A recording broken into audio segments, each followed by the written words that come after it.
तो जहां सुमति है वहां शुभ है, और जहां कुमति है वहां अशुभ है, पाप है। तो कुमति सुमति सबके उड़ रहे हैं, कभी कुमति जोर कर गई तो पाप बन गया, कभी सुमति जोर कर गई तो पुण्य बन गया। तो तीर्थों के जो उपाय हैं वो पाप नष्ट करने के लिए हैं, लेकिन अध्यात्म जो है वो पाप प्रवृत्ति को नष्ट करता है। गंगा को भी निष्पाप करने की सामर्थ्य एक महात्मा रखता है। तीर्थी कुर्वन्ति तीर्थानि, तीर्थों में चरण रख दे तो तीर्थत्व आ जाए, गंगा को स्पर्श कर दे तो गंगा निष्पाप हो जाए। क्यों? क्योंकि उसने पाप की प्रवृत्ति का नाश कर दिया। अध्यात्म पाप प्रवृत्ति के नाश के लिए। आप क्या कहना चाहते हैं? महाराज जी कह रहे हैं कि मतलब क्या पाप मुक्ति इतनी सहज और सरल है? हाँ है, क्यों नहीं है। रुई का ढेर पहाड़ लगा हो, एक दिया सलाई काफी है, छोटी सी चिंगारी काफी है। आप कहोगे पहाड़ है और चिंगारी, तो लगा के देखो, एक चिंगारी डाल दो, रुई का पहाड़ भस्म हो जाएगा। पाप रुई जैसा है। पाप है क्या? भ्रम। पाप है क्या? असत। पाप है क्या? स्वाप्निक। कोई सत्य सच्चिदानंद है क्या? भूल ही तो पाप है। एक सेकंड में अनंत पापों का नाश हो जाएगा। राम कहो, कृष्ण कहो, हरि कहो, राधा कहो, अंतिम श्वास आ जाए यही राधा राधा कहते हुए अनंत जन्मों के पाप नष्ट होकर भगवत प्राप्ति हो जाएगी। अजामिल ने पुत्र के बहाने से नारायण पुकारा तो भगवत पार्षद आ गए और उसको परम पद की प्राप्ति हुई। जीवन भर वैश्यागमन किया, जीवन भर पाप किया, और अंतिम समय पुत्र के बुलाने में, पुत्र का नाम नारायण था, बुलाया नारायण, बस इतने से काम हो गया। तो जड़ से पाप की प्रवृत्ति का नाश करने के लिए हमें नाम जप करना चाहिए, हमें शास्त्रों का सार समझना चाहिए। भगवद स्मृति, भगवद स्मृति का तार, राम राम राम, राधा राधा राधा राधा, कृष्ण कृष्ण कृष्ण। जो नाम प्रिय हो निरंतर उसको चलाओ, निष्पाप होकर इस लोक में परलोक में सब आनंद ही आनंद रहेगा। नाम जपत मंगल दिशि दशहु, दसों दिशाएं मंगलमयी होंगी।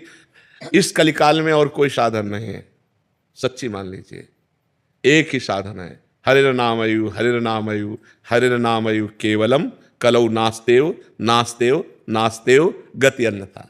कलयुग में कोई और गति नहीं, और कोई गति नहीं, और कोई गति नहीं, केवल हरि का नाम है, भगवान का नाम है। जितना नाम जप करोगे उतना मंगल होगा, नाम जप नहीं करोगे तो मंगल नहीं होगा।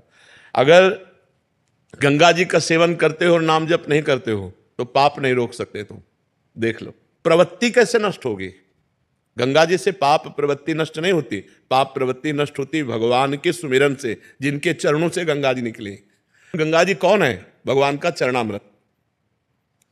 गांगम वारी मनोहारी मुरारी चरणच्युतम त्रिपुरारि शिरश्चारी। जो गंगा जी हैं वो भगवान श्री हरि का चरणामृत है। वामन अवतार में जब भगवान ने अपना चरण बढ़ाया, ब्रह्मलोक गया, तो ब्रह्मलोक में ब्रह्मा जी ने जब चरण की अगवानी करके प्रक्षालन किया और अपने कमंडल में डाला तो वही भागीरथी गंगा जी हुई। भगीरथ लाए इसलिए भागीरथी कहा गया। तो हमें चाहिए भगवान का नाम स्मरण करते हुए तीर्थ अवगाहन करें, या खेती किसानी करें, या व्यापार करें, या नौकरी करें, वो सब समान है। अगर हम धर्म से किसानी करते हैं, धर्म से व्यापार करते हैं और नाम जप करते हैं तो बिना गंगा नहाए भी भगवत प्राप्ति हो जाएगी। और गंगा नहाते हैं, मनमानी आचरण करते हैं, पाप करते हैं, तो गंगा नहाते हुए भी आपको नरक जाना पड़ेगा। पक्की बात समझ लो।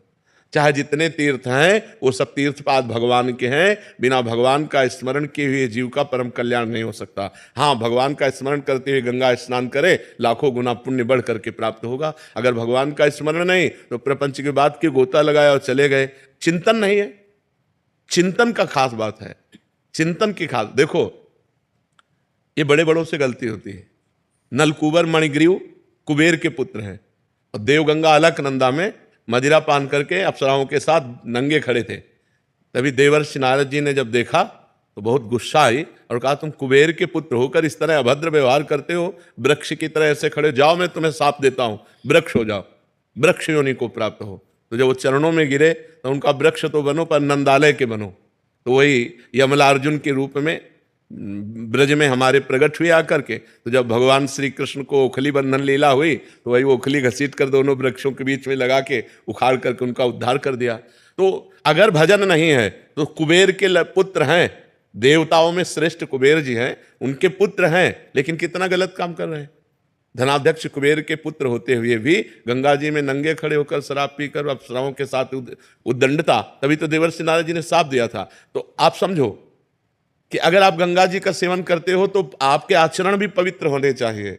एक गंगा जी की महिमा सुनी कि गंगा स्नान करने से 100 यज्ञों का फल मिलता है। तो वो वैश्यागमन करने लगे। तो जब उनसे कोई बात करता तो कहते 100 यज्ञों का फल मिलता है, रोज गंगा नहाता हूँ। 1-2 यज्ञ का चला जाएगा वैश्यागमन से, लेकिन हमारे पास बहुत पुण्य है। तो गंगा जी एक दिन उसको ज्ञान देने के लिए बालिका के रूप में एक सफेद कपड़ा लेकर बार बार गंगा जल में डुबोती और फिर ऐसे बालों में गंदा कर देती, फिर गंगा जल में डुबोती।